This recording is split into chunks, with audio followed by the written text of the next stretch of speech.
Okay, good afternoon and welcome everyone, and thank you so much for being here. Let me start by introducing myself. My name is Elizabeth Lang. I work with the Human Trafficking Capacity Building Center, or the Center for short. The Center is a coaching and development hub working with tribes and organizations serving tribal communities to start, sustain, and grow their anti-trafficking work. Today's Talking Circle is sponsored by the Center. This webinar series brings together skilled practitioners with registered participants to discuss topics related to human trafficking in tribal communities. You can find videos and Q&A summaries of previous Talking Circle webinars on the Center's website. So let's get started, and we're really excited to have you all here with us today. Now I would like to welcome our moderator, Lenny Hayes, and thank you all for joining. Good afternoon, everyone. My name is Lenny Hayes. I'm from the Sisseton Wahpeton Oyate of the northeast corner of South Dakota. I'm so excited to be here with these amazing women who have done such amazing work across Indian country. So let's get started. First of all, I just wanted to give you some conversation to think about, during this panel. Our discussion today is on the intersection between human trafficking and missing or murdered Indigenous people. These are difficult and sensitive topics. Before we start, I wanted to take a moment to share what these terms mean so we have common language for this discussion. Human trafficking is a crime. It occurs when someone is used for forced sex or labor. Any child under the age of 18 exchanging any item of value for a sex act is protected by law as a victim of trafficking. Missing or murdered Indigenous people, or MMIP, is a crisis. It is fueled by violence. Generations of American Indians and Alaska Natives have mourned missing and murdered loved ones, calling for justice and healing. Grassroots advocates through the tireless and continuous work have created nationwide attention and increased support for ending the crisis. MMIW, MMIR, MMIWG2S are also commonly used acronyms when discussing the topic of murdered or missing loved ones. As we move through this conversation, if you need support or to talk with someone, please contact Strong Hearts Native Helpline. That information is in the chat box. The National Human Trafficking Hotline is also a resource if you or a loved one experienced or are experiencing human trafficking. All conversations are confidential and anonymous. So let's start our conversation. Joining me are three panelists, Carolyn DeFord, Lynette Grey Bull, and Nicole Matthews. I want to invite each of them to say hello and offer a brief introduction. So let's start with Carolyn. Slahel, Carolyn DeFord, Seedstas, Bialopchad, Tuolchad, Taquoma. Good day, my name is Carolyn DeFord. I am an enrolled member of the Puyallup tribe. I currently reside and work in the Tacoma, Washington area. I'm the trafficking project coordinator and MMIWP advocate for the Community Domestic Violence Advocacy Program and co-chair on the Washington State MMIWP Task Force. I'm happy to be here. Thank you, guys. Welcome, Carolyn. Thank you so much. Let's go to Lynette. Good afternoon, everyone. It's an honor to see everybody joined on today to hear this discussion. My name is Lynette Grebel, Nanatana, Nasode Netch. My traditional name is Morning Water. I am both Northern Arapaho. I reside here at the Wind River Reservation in the heart of Wyoming. I'm also Hunkpapa Lakota from the Sunny Rock Sioux tribe. I am the director and founder of an organization called Not Our Native Daughters. Not Our Native Daughters is an organization that educates, trains, and assists families of missing murdered Indigenous persons in the realm of sexual assault, domestic violence, human trafficking, child sex trafficking, and of course, missing murdered Indigenous persons. I assist families both nationwide and internationally. I've done a lot of work on creating policy change in the realm of missing murdered Indigenous persons. And I'm honored to be with you all today and with the fellow panelists, Carolyn and Ms. Matthews. Thank you for joining me for this very important discussion. Paho, Palamea Yellow. Thank you. Thank you, Lynette. Let's move on to you, Nicole. Thank you, Lenny. Bujun and Dinawe Maganang, Nicole Matthews, Jaganashimang, Manidu, Beneshikwe, Indigo, Migasi, and Dodame, Gawa Babaganakag in Dunjaba. Greetings, relatives. My English name is Nicole Matthews. My Indian name is Spirit Bird Woman. I'm Eagle Clan, and I'm from the White Earth Band of Ojibwe. I'm the executive director of the Minnesota Indian Women Sexual Assault Coalition. I was also vice chair of Minnesota's Missing and Murdered Indigenous Women's Task Force. And I'm really excited to be on this panel with my fellow panelists and with you, Lenny, facilitating. So yeah, glad to be here. Thank you, Nicole. Welcome. So to start our discussion, I'd like to ask our panelists a few questions. Following these opening questions, we will shift to our participant questions. Please enter your questions at any time in the Q&A feature at the bottom of your screen. Please don't put your questions in the chat box. Please utilize the Q&A. Thank you. So Nicole, I'm going to start out with you. Would you please define human trafficking and share some ways it could be happening within tribal community? Yes, thank you. Yeah, that's a great question. And I think, you know, it really depends on where you are when we think about definitions, right? Because there's legal definitions that define human trafficking and sex trafficking specifically. And, you know, there's a federal definition that includes force, fraud, or coercion, does not include you don't have to have movement from one locale to another. And of course, for our young people, if they're under 18, then it's considered sex trafficking, regardless if there's a trafficker involved or not. So there's a federal definition. There's also state definitions, right? Because all of our tribes and our tribal people live within states. So oftentimes we have state definitions that may be more expansive than our federal definition and may be more inclusive. And then additionally, I think it's important to know what our tribal codes are, because many of our tribes have also been creating their own trafficking codes, human trafficking codes, you know, labor and sex trafficking.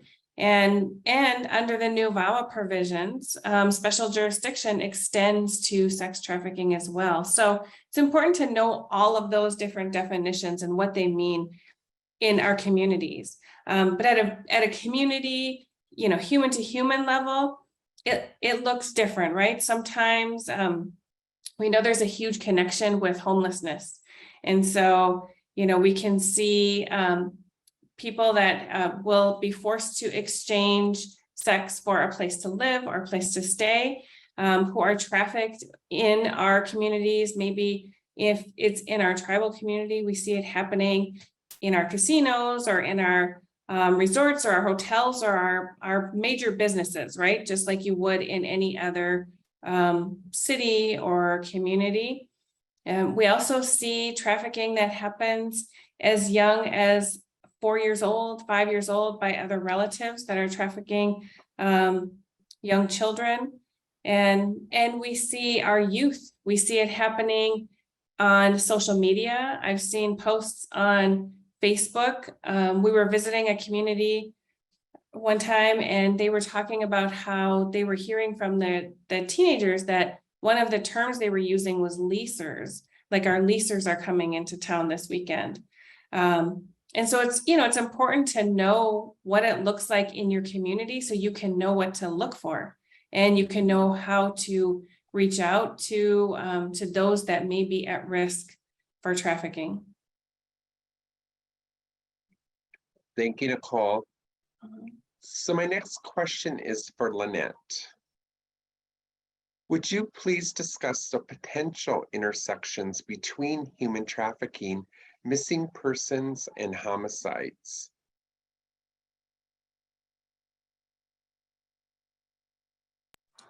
Sorry, can you repeat that question? Sure. Would you please discuss the potential intersections between human trafficking, missing persons, and homicides? So one of the things that I always say, especially when I'm training and speaking to this issue, is that human trafficking is a huge stem on why we have a missing, murdered Indigenous women and girls and persons movement. Human trafficking is probably the core stem on why we have this epidemic across Indian country and internationally. So when we think about human trafficking, especially those of us who've been working on anti-human trafficking work for a long time, those of us advocates who've been working on human trafficking across Indian country, you know, for many, many years, we understand that this is the reason why we have this issue. You know, and just to kind of piggyback on the last question, you know, we have to remember in the lower 48 here in the United States, we have 575 different tribal nations within our nation.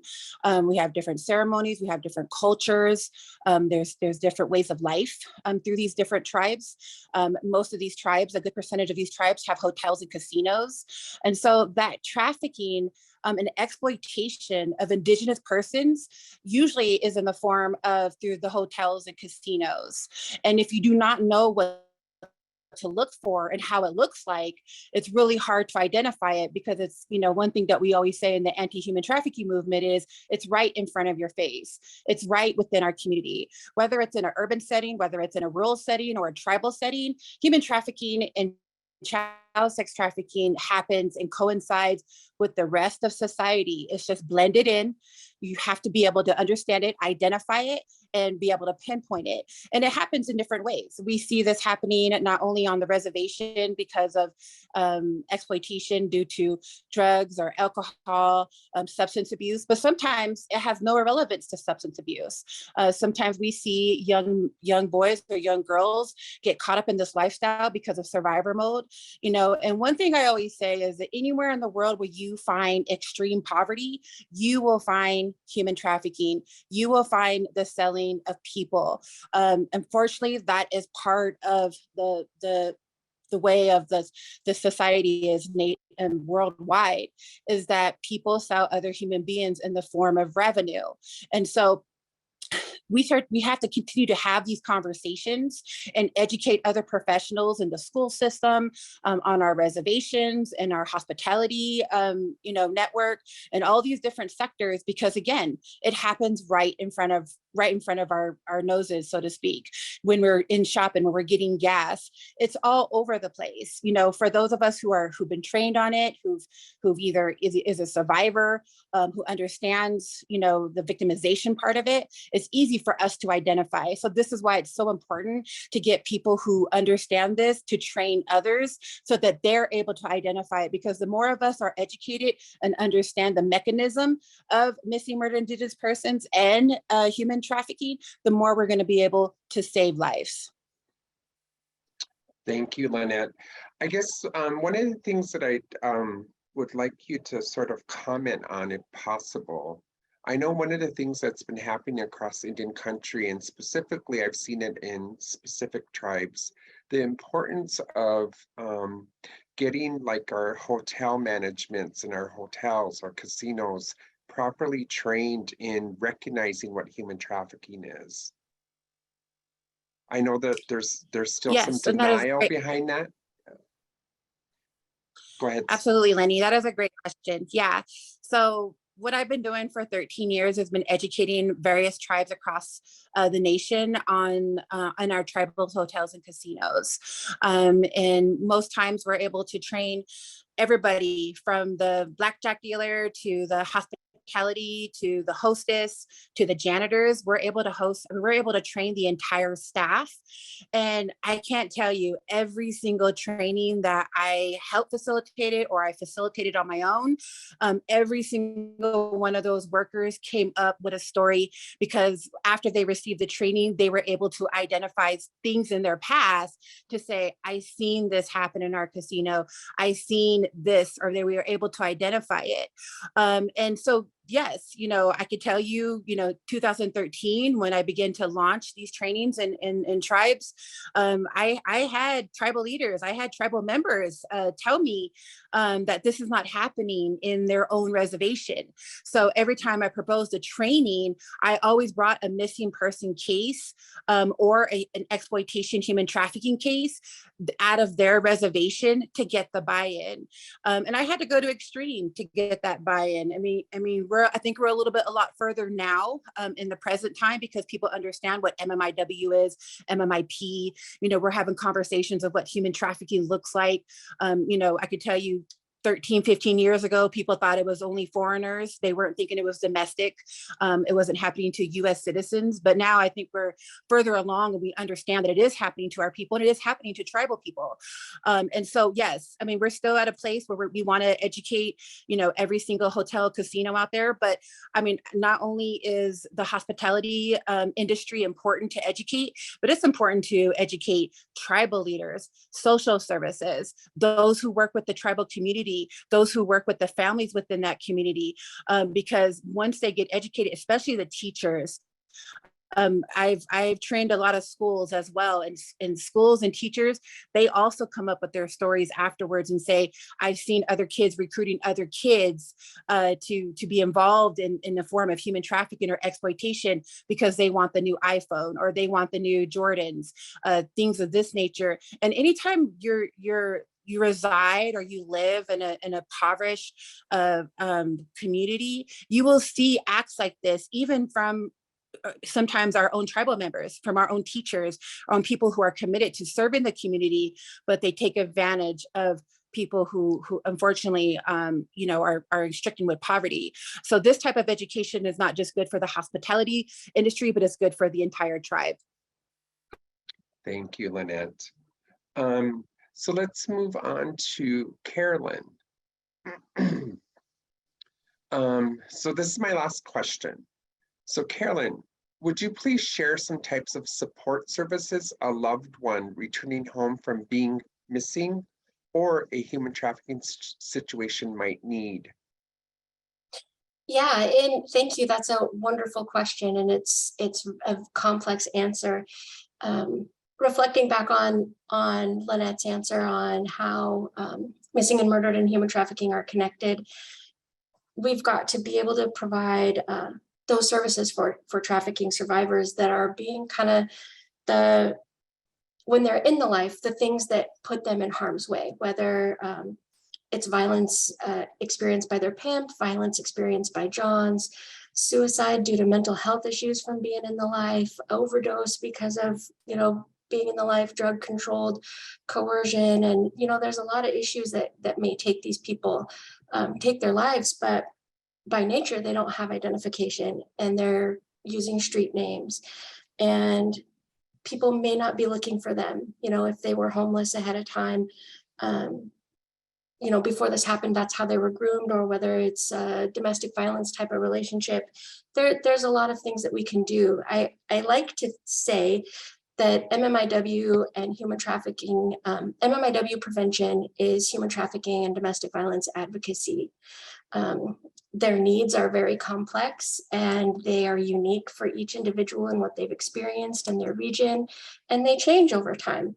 What a survivor is going to need when they're first getting out of the life and getting their basic needs met and emergency stability is going to be different than what they're going to need long-term and for long-term stability. But it's not linear. They may go, they may move back and forth through that, but we want to make sure that it's all client-based, that we're giving them information and options to be able to make their decisions for how they're going to proceed in their healing. But safety planning, making sure that we're giving them safety planning, whether that's that they're getting out of life or that they've they've gone missing, that they're getting one-on-one advocacy and information and transportation if needed, or relocation services if needed, therapy and counseling, trauma therapy, legal advocacy is important. There's a lot of reasons why they may need to have legal advocacy, whether that's to divorce their trafficker, get custody of their children, expunge their criminal records. Basic needs, those emergency needs, housing, shelter, food, clothing, everything. They don't have anything, so they're going to need everything. Emergency referrals, parenting resources, education, and job training, and long-term housing and opportunities to be able to build their own self-sufficient plan. But along those lines, their families are going to need support as well. When a loved one goes missing, what the family experiences is very traumatic and devastating. When they come home, we have these hopes and visions of what it's going to be like when they come home, and often that's not the case. And so those families, we need a lot of support in that area too, helping us understand trauma and the trauma response and what they've gone through, and how to give them space and work with our own PTSD after they've gone missing and come home, so that they can better support their loved ones. Thank you. Thank you. Thank you, Carolyn. I guess I just want to do like a follow-up what you said in regards to mental health. As you all know, my professional background is mental and chemical health therapist, and I have worked with individuals who were trafficked. And one of the things that I've learned in my own experience, and I always like to make sure that our mental health providers know, that it's important that we acknowledge the way that we speak to survivors. And I believe that's straight across the board. One of the things that I always find interesting is often sometimes we don't ask survivors what they need or how can I help you. We basically assume we know what they need. But in reality, when we don't ask them those questions, what we're also doing is we're taking their power away, and what we're trying to do is give their power back. So I think it's really important that, that we remember that and remind people that when they do work with people who are survivors, that it's important to let them know that. The other piece that I just wanted to quickly touch on too, and basically would love to get all of your thoughts. But one of the things that we know, and also as part of my background, I do a lot of TwoSpirit Native LGBTQ work. And so one of the things that I like to address is that often this population is underserved and often forgotten. Can you give some thoughts to our audience about how do we approach and how do we help this community? Anyone can start. Thank you. Yeah, I think thank you for bringing that up, Lenny, because I do think it is a part of our population that doesn't have a lot of services, don't see themselves reflected in our services either. You and I have had a lot of conversations just about language and titles of our names, right? Like our name is the Minnesota Indian Women's. And so what does that mean for male survivors or for LGBTQ TwoSpirit relatives? How do they see themselves fitting into an organization where that's the name, right? And so I think at the very basic level, it's like we have to work extra hard to make sure that people know that we are a resource that they can access, that we are a place that they can go to. And then just as we do for, for victims of trafficking, right? Like we've had to educate ourselves and to have a good understanding about how to provide those services. And we should be doing the same thing about how to provide services for our TwoSpirit relatives, to make sure that when they do come to us, right? When they know that we're a service that they can go to, when they do come to us, that we are actually a safe place that they can receive services, right? That we're educated, they don't have to educate us, and that we can provide services that are appropriate and responsive. And the services are going to be different, right? Like, we're working on research. We did our Garden of Truth research years ago. It's been 11 years ago since we released it, but we are now working on similar research for our LGBTQ two-spirit relatives, because we know while there are a lot of similarities in their experiences, there's a lot of differences as well. And there's also higher rates of violence and deaths in the two-spirit population. And so, you know, really wanting to have an understanding about how best to meet the needs of the community. And we should never be providing services or creating any programs unless we're listening to the needs of survivors first, right? Like they should always be at the center of what we're doing. And so we should always make sure that we're listening to our relatives. Oh, thank you, Nicole. I just want to acknowledge Nicole and MUSAC with being the first Native organization in Minnesota that actually began to do work with Two-Spirit Native LGBTQ people. So thank you, Nicole. Nicole and I have had a relationship for quite a number of years, so I just always like to acknowledge them. Any comments, Carolyn or Lynette, in regards to what I had asked earlier? Yeah, I think that's a good point, Lenny, and thank you for bringing that up. We definitely can't, forget and put on the back burner the LGBTQ two-spirit community. I think overall, I'm a statistic person. So when we look at LGBTQ and two-spirit statistics nationwide, people of color have higher death rates, and especially across Indian country. And it's because, again, just like with the MMIP movement or crisis, it's because of lack of resources and lack of services just across the board. For instance, I serve victims of domestic violence, sexual assault, and human trafficking, and assist families of missing murdered Indigenous persons. But there's 575 tribes in our nation, and only 58 of them have a domestic violence or sexual assault shelter. So that draws a picture on how we are in dire need of resources. We are in dire need of shelters. We are in dire need of having specific victim advocates who can tend to both women and male and the two-spirit community. This is how we promote healing. And then we also, which is a big part of my organization and a big part of healing throughout my organization and how we serve people and how we serve victims, is getting accurate and extensive trauma-informed care.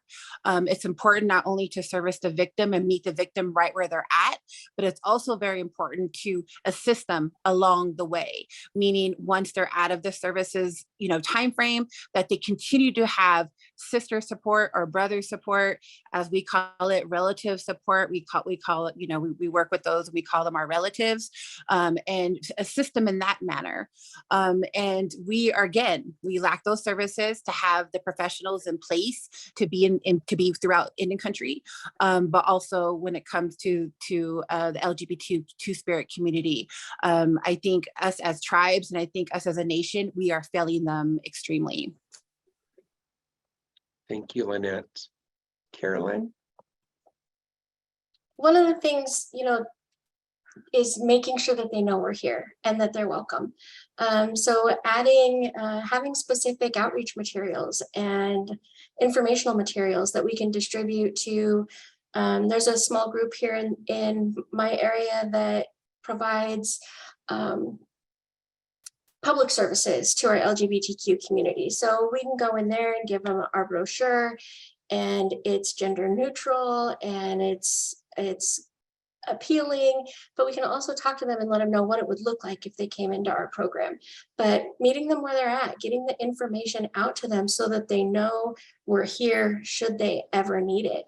And sometimes it takes a little bit, but you might just get that phone call like, hey, you came in, I heard you say this. If I came in to get help, what could you help me? And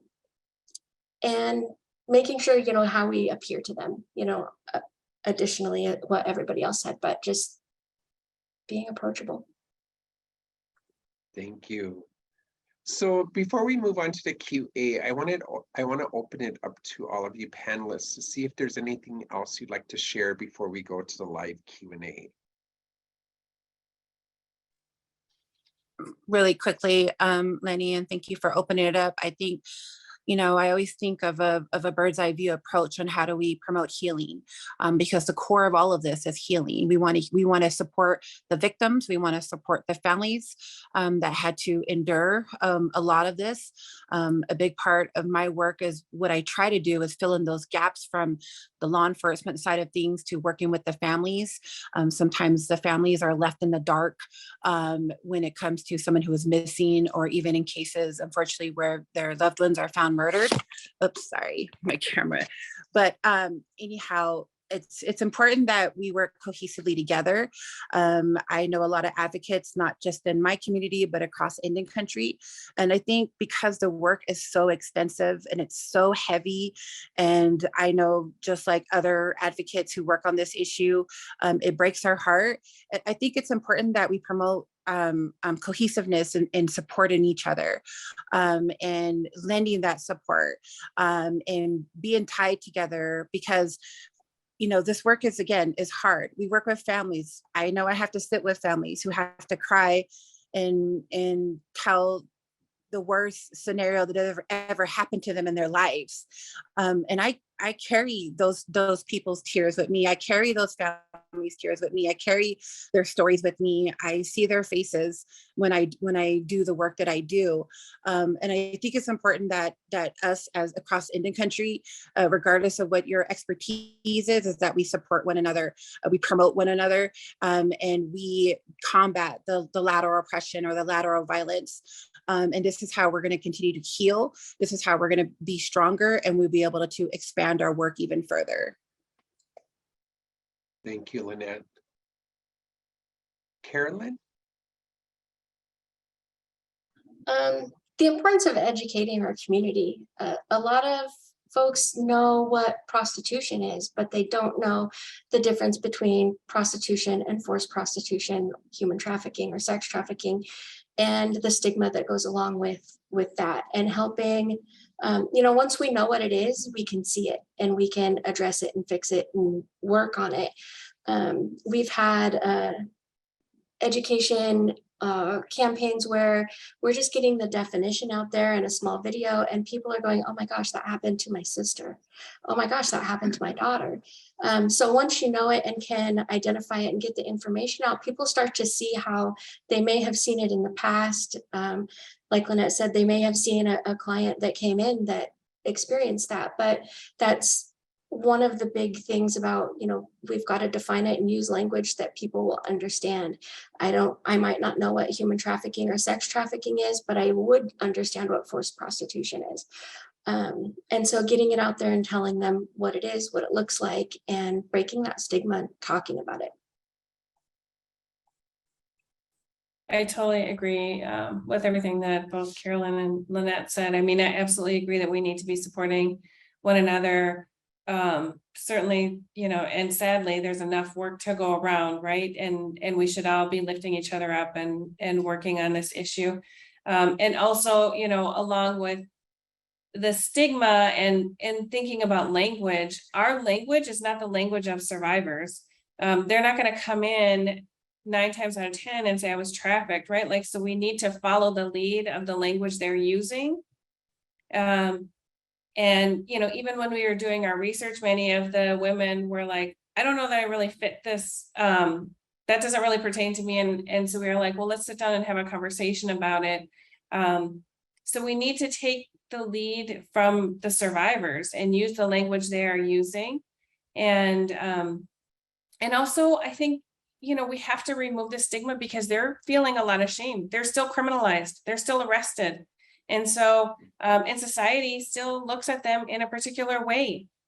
And we have to remove some of our, we all have, when we hear the word trafficking, or if we hear the word prostitution, we have images that we see in our head of what we think it looks like, how we think it shows up. And I think, once you start working with victims and once you start hearing the stories, you realize that it's all over, right? Like I interviewed someone who was 18 years old and trafficked.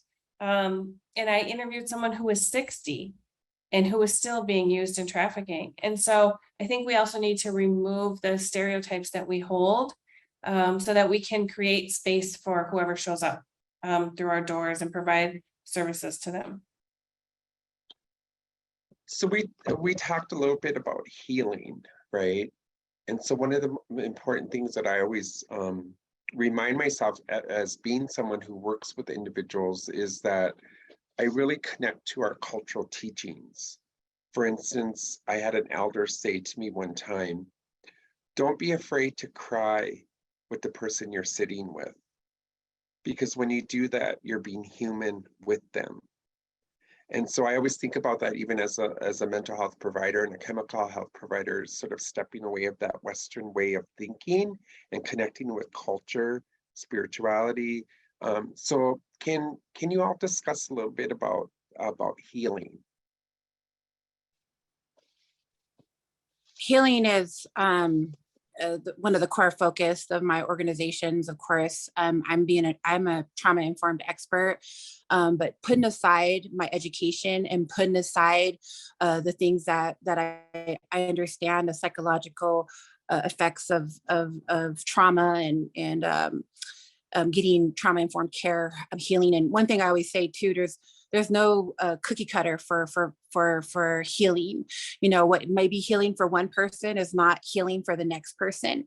But one of the things that we offer, and I partner with others to do as well, is cultural healing. We do offer sweat lodges, specific sweat lodges for victims of sexual assault or, you know, domestic violence or even human trafficking or partner abuse. And so our ceremonies, our ceremonial way of life, we incorporate that in healing, but in a way where they're able to participate in that, and not in a general form, more in a private form, so they're not ousted for being a victim. And these sweat lodges that we hold, we do we smudge, we cedar. These things are also private, and so that they can feel comfortable on getting healing in a ceremonial way. There's other ceremonial practices that we do, that we offer victims to and families to participate in, and we gladly facilitate it, because we, you know, of course, we approach our ceremonial leaders and our ceremony people in our community to offer that. I think that's very important for Indigenous people, because for so long we've been taught not to practice our ceremonial ways. We've been taught so long not to be traditional, not to speak our language. So it's important that every part of our community promotes our ties to us being Indigenous and our ceremonial and our traditional way of life. A lot of times, a lot of the victims that I've worked with, that's the only approach they want to go through. That's the only pathway they want. They want to go through the traditional or ceremonial way. And sometimes, especially with the younger ones I've worked with, they were able to be introduced of that ceremonial way. It was never taught to them growing up, or they lived off the reservation, and they wanted to be connected in that way. And it helped them, and it continues to help them as they move forward in their journey of healing. One of the things I always say, especially myself being a survivor, is I say that, you know, we heal until the day we die, you know, if we're open to it, and knowing that it's a journey. So supporting victims and supporting families in that journey in our ceremonial way of life is, I feel, is a duty and a responsibility as being a healer. I love that so much. Thank you, Lynette, for sharing that. I think, you know, being able to, for survivors to be able to access our safe traditional practices is so healing. And I mean, I think you spoke to it so well, like just thinking about how many of us haven't had access to those practices growing up because of colonization, right? Because of all of the things. And many survivors are already feeling shame and judgment. And so to be able to have a place where they can go to access our safe cultural practices, to bring them back to the circle, to help them to reach that part of us that already lives here, right? Because we may not know all the practices, but we haven't lost it. Like, it's all here in our blood memory. And so I love, you know, that's a big part of what your program is doing. Because when we were doing the research, that's also a big part of what survivors told us, is that they needed a way to access our traditional ways, our ceremonies, our healing ceremonies, and to be able to also connect with other survivors and other Native women.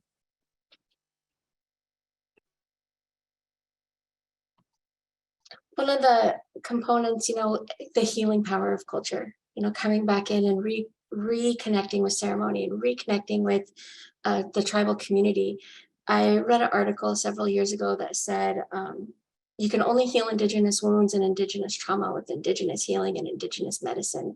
And I believe it was Nicole's report, Garden of Truth, the survivors in that said that of the things that they needed culture. They needed access to culture without stigma, being able to know that I have been down this path, but I'm still welcome to come in and heal and smudge and accumulate ceremony. The first smudge might be awkward. The next one might feel a little better, and the next one, and just having the accumulation of opportunities to be exposed to ceremony. And eventually it would be something that they'll recognize, like, gosh, I'm feeling pretty heavy right now. I need to smudge, and be able to take care of themselves that way. And it's beautiful to see that transition and see it shared. Like, now that I can take care of myself, I can see a friend who needs help or a colleague and say, you know what, let's go smudge, you're stressed out. And it's contagious. Thank you, all of you. Oh my gosh, we can just continue to have conversation. But I think it's important now that we move into our live Q&A portion. So I'm gonna go to the Q&A box, and I'm gonna just select some questions to be asked. And I'm gonna call out each of you one by one to see. So Carolyn, one of the questions, I was just gonna read it and it disappeared. Okay, all right then. Are there some tribes that are refactoring to human trafficking, and what can we learn from them? Are there some tribes that are refactoring to human trafficking, and what can we learn from them?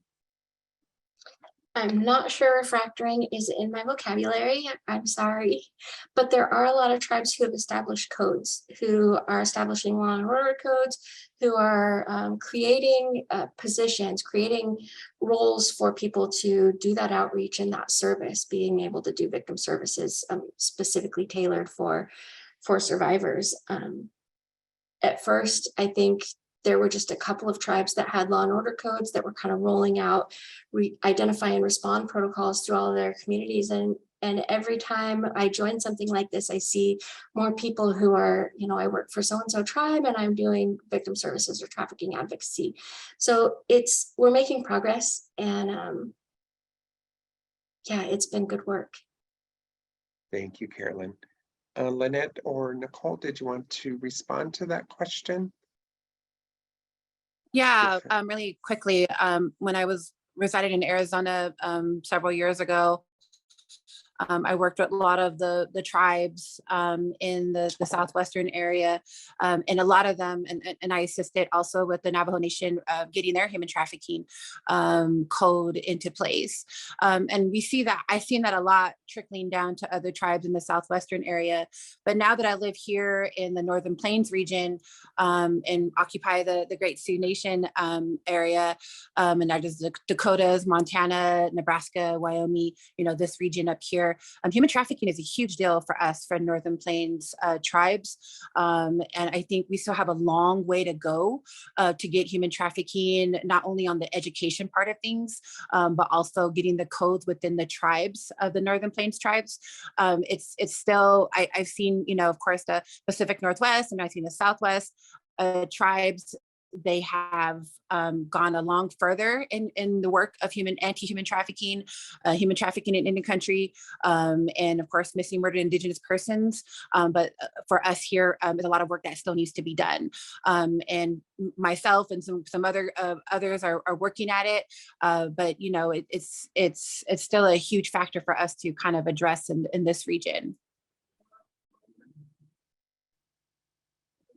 I'm not sure that I have much to add. I mean, and there's a lot. I am seeing an increase in tribes creating their own tribal codes on trafficking. And, you know, last week I was at the Intertribal Working Group meeting with tribes that are either already exercising special criminal jurisdiction over non-Indian offenders or who are working towards that. And all of them talked about, you know, like code development around sex trafficking now that that's one of the covered crimes. So I think we'll start to see more tribes passing their own codes on this issue. Thank you. Lynette, I'd like to ask you this question and then follow through with if Carolyn or Nicole has any comments. Do you believe a survivor needs to be a part of any program development, training, etc.? Absolutely. I think they should be the core subject matter expert. And this goes across the entire board, whether we're developing a program, whether they're leading a shelter, a domestic violence, sexual assault, or anti-human trafficking shelter for survivors, anything in the approach of addressing survivors, I do believe it has to be survival led. And I'm also will add this because, you know, we've seen human trafficking movement get a lot of momentum in the last 10 years. But also now that MMIW and MMIP are an acronym that people understand what it is, and it's kind of getting a lot of attention. I'm seeing a lot of non-Native organizations take up that education to train tribes and train others. And I'm, you know, and I think their intentions are good, but I'm sorry, I think it needs to be Indigenous led. I think when it comes to healing our people, addressing our victimization in our tribal communities, I believe it has to be Native led, and I believe it has to be survivor led.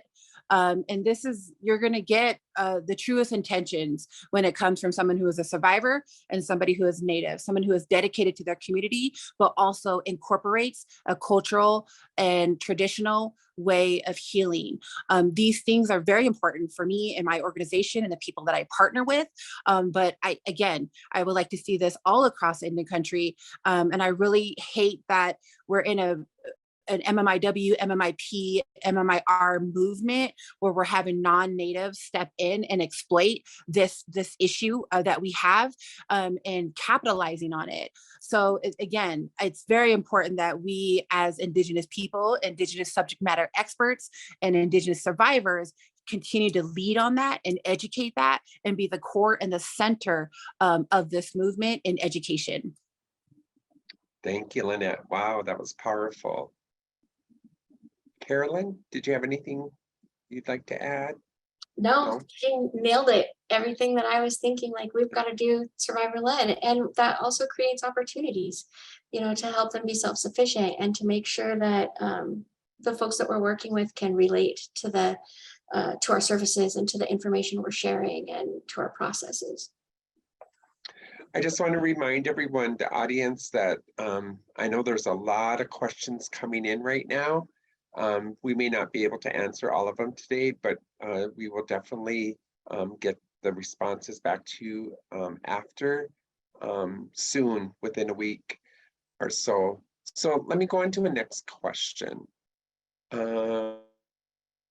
Nicole, what can communities do to build awareness of MMIP and human trafficking? And again, Lynette and Carolyn, if you want to respond, please do.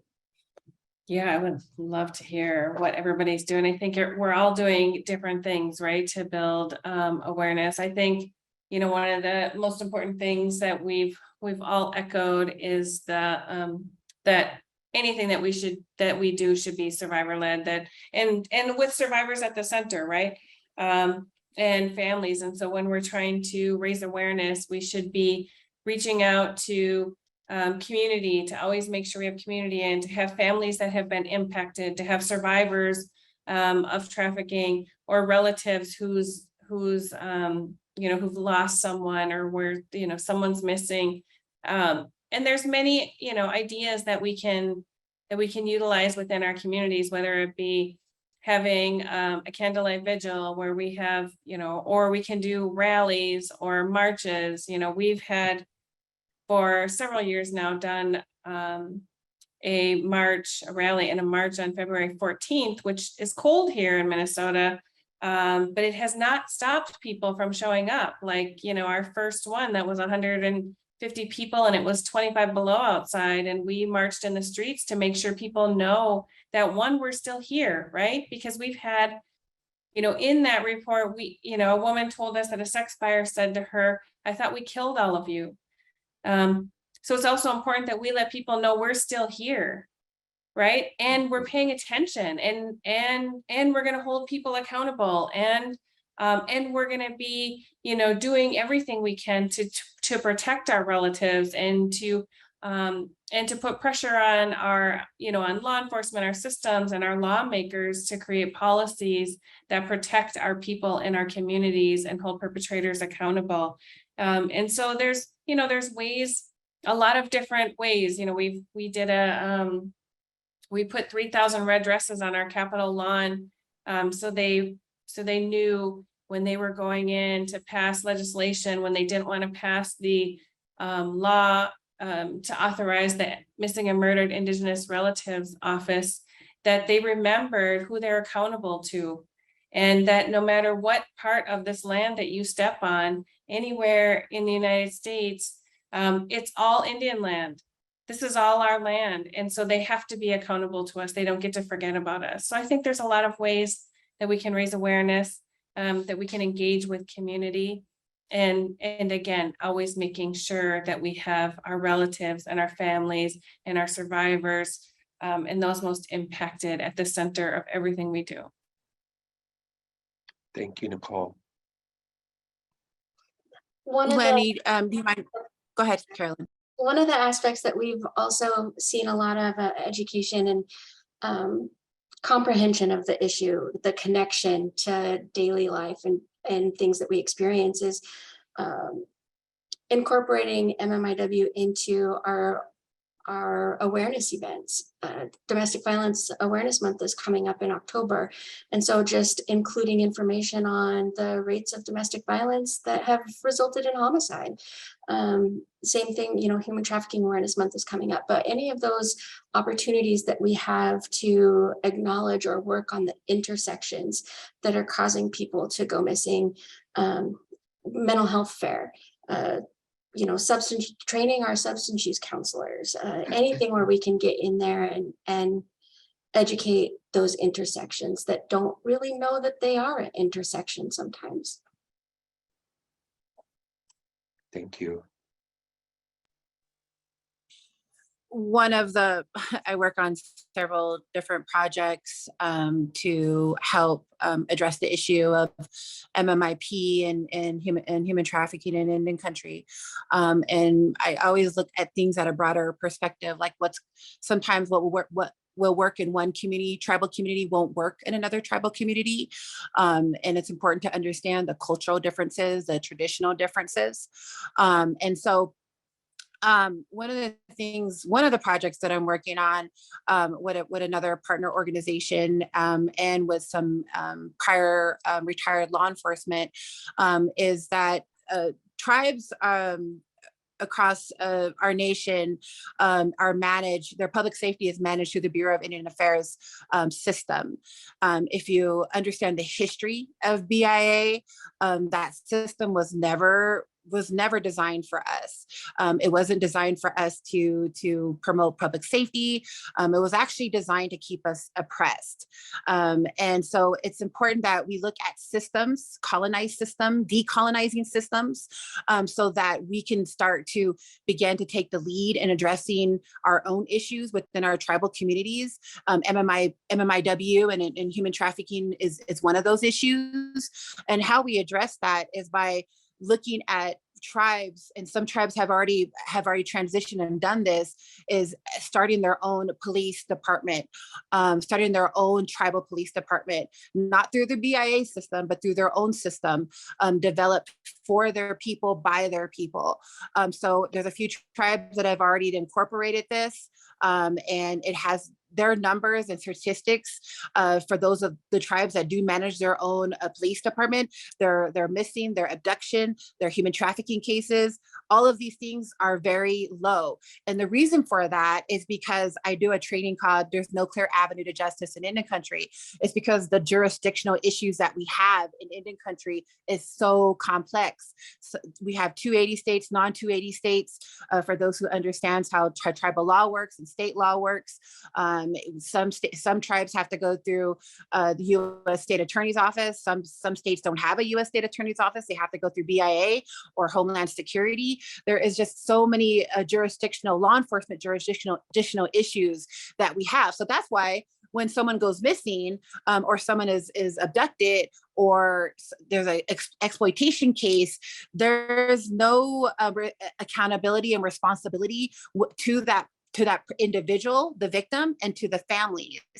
And most often, I would say, and I'm paraphrasing this, but I would say 80%, if it's not higher, families and victims never get justice in Indian Country. This is another huge stem on why we have an MMIW crisis, an epidemic, is because of our jurisdiction and our law enforcement issues. So, again, this is just one of the projects that I'm working on a national level, and working with tribes individually and slowly moving them to developing their own police department and actually, getting rid of the BIA. That might be controversial for some tribes, and that'd be controversial for some tribes to even speak about. But for me, as a who works with victims and works with MMIP families, I think moving forward, we have to remove these systems and decolonize these systems and rid them from our tribal communities in order to heal, not just heal, but also to get justice. The ending goal for all of my work is to get justice. How do we get justice for the victims? How do we get justice for the families? How do we get justice for our community? And how do we start bringing down these numbers that MMIP is not continuing to be an epidemic across Indian Country? Thank you, Lynette. Carolyn, did you have any follow-up or no? Should I move on? All right, I'll move on. I think this is a really good question that's being asked. So the question is, how can I ask a client who has survived domestic violence if they may have been trafficked in a way that is culturally sensitive and trauma informed, I'm sure? My initial thoughts would be, one, do you have services to provide? If you ask and they say yes, because I don't think we should be asking questions if we're not prepared to follow up with services or some way to address that. And then also I think it's up to, I don't think I need to know all the things to be able to serve someone and what they need when they show up, right? And so I guess I would examine why I want to know that, or do I need to know that, or maybe it'll come up in another way. But if they've come to you and they trust you and you're there to provide services, then I guess it doesn't matter what they've experienced unless they want to share with you. But that's just my gut feeling. That's my initial reactions. I would love to hear what Lynette and Carolyn think. I agree. Our goal isn't disclosure. It's to provide services that are going to help them get to safety and remain safe, and to rebuild and be self-sufficient and have opportunities to move forward. If they disclose along those lines, then we can, kind of tailor the services that they need towards what they're experiencing as they disclose. Sometimes they'll disclose later, several months later, after they're learning a little bit more or have heard what trafficking is. Then it's like, oh my gosh, this happened. So they might not know right away, even if you ask, have they been trafficked? But they may disclose or self-disclose later, and we're not trying to push for that. We just want to give them the services that they need, and if they do disclose, we want to be prepared to have a response. Yeah, that's such a complex question, and I agree with the panelists. I worked with both human trafficking victims, both in their youth, from anywhere from 11 to 18 years old, and of course the older ones. I've done operations with law enforcement on to arrest Johns and Tricks who were buying either youth or children online, or on prostitution, on street prostitution. And so again, I said there's no cookie cutter way to address the victim. You really have to meet that person right where they're at. 9 times out of 10, I knew that they were a human trafficking survivor. I never brought it up. It was up to them to disclose that to me. My identification and my work with them is to see where are they at, what do they need, how do I get them the emotional support that they need at the very moment? And it's a series of, it's like peeling an onion, but it's also just like levels of kind of undoing that trauma bond, undoing that that way of lifestyle.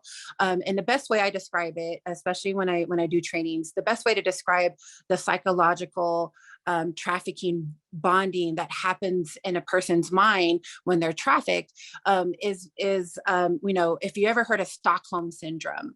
So Stockholm syndrome was out of Sweden years and years ago, and when a bank robber held a bank hostage, and he held the people inside hostage, and they spent a lot of time with this criminal, this person who was kept the whole bank hostage, the employees, the people who were there to get banking services.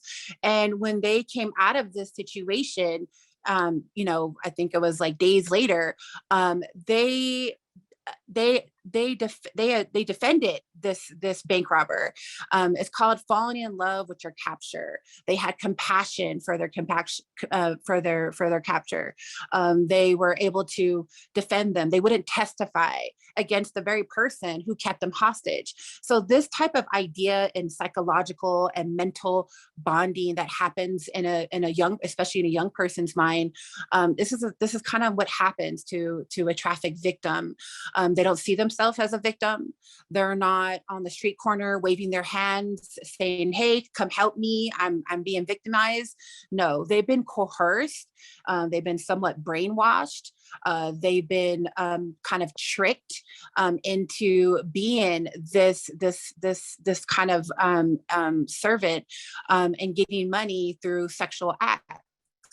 And so, we can go a lot more deeper than that, but I'm just trying to give a snapshot of what happens to a victim in their mentality. And so when they come into a part of getting services, there's a lot to unpack, and you can't unpack it all at one time. You have to be very careful. You have to be very sensitive. You have to even have discernment and a gut feeling on where they're at and trying to help them unpack that. And again, just like what Carolyn said earlier, later on down the line, sometimes it'll be several months down the line, or even a year later, they will come out and disclose their victimization. But, like I said, 9 times out of 10, I'm already familiar that they've already been a human trafficking survivor. They're not able to say it verbally, but they do it. They express it emotionally and psychologically. And again, it's very important that this time that you have with a victim, that you're sensitive, you're present, you're listening, and you just have an overwhelming sense of warmth and compassion, because you need to help them get along to those next stages of healing, so that they can begin to unpack in their own self what the victimization has happened to them and how it was victimization. And if they come to a place, they understand that they've been victimized, that they've been targeted, they've been coerced in this, and it was wrong. And it's always a challenge to get them to that place to understanding what was done to them was wrong, because 9 times out of 10, they're defending their pimp, they're defending their trafficker, because they have some type of mental and psychological bond with them. It's a very complex conversation, but you know, I've worked with a lot of youth coming out of the human trafficking lifestyle, and they would just cuss me out. I've been spit on. I mean, they've told me that I didn't know what I was talking about. You know, they come really, really hard, and they're just coming from a place of they were in survivor mode, and it's a lot to unpack, and it takes a lot of compassion to get them to that place of healing. Thank you, Lynette. So we have time for a couple more questions. So I'm just gonna single out one of the panelists for these two questions. So Nicole, for an organization just starting advocacy for human trafficking, what is the most important thing to know or have for starting? Yeah, I think that's a good question. You know, I think it's important to just get educated on the issue and on the needs of survivors, and to make sure that, you know, you're providing the most appropriate services, and that it's trauma informed, and that it's survivor centered. And I think, you know, like, survivors are going to come to you with so many different needs. I think, you know, Carolyn and Lynette have both laid out, you know, a lot of the needs that, you know, employment needs, right? Like they may need job skills, which they also may need clothing to get to an interview. They may need help writing a resume or filling out an application. They may need legal services to get their kids back, or to get their record expunged, or to address some of the criminal, you know, some of the criminal issues that they have been on them because of being used in trafficking. They may need housing. Homelessness is a huge issue. So you have to have resources and access to resources for housing and to address homelessness. They need economic stability, right? Oftentimes, so many of the reasons that survivors go back is because of economic instability, right? You know, I've talked to survivors who are like, I had to feed my kids. Like I didn't have any other means to get my baby formula. Formula is expensive as heck. So, you know, how are you going to provide for your family if you don't have the financial means to do it? So I think it's important to get educated and to know what services you can access, what services you can provide, what resources you have to be able to be ready when a survivor comes to you, so that you're not just sitting there like, I don't know what to do. Thank you, Nicole. So just quickly, one more question that I think is really important. So I'm going to call on Carolyn.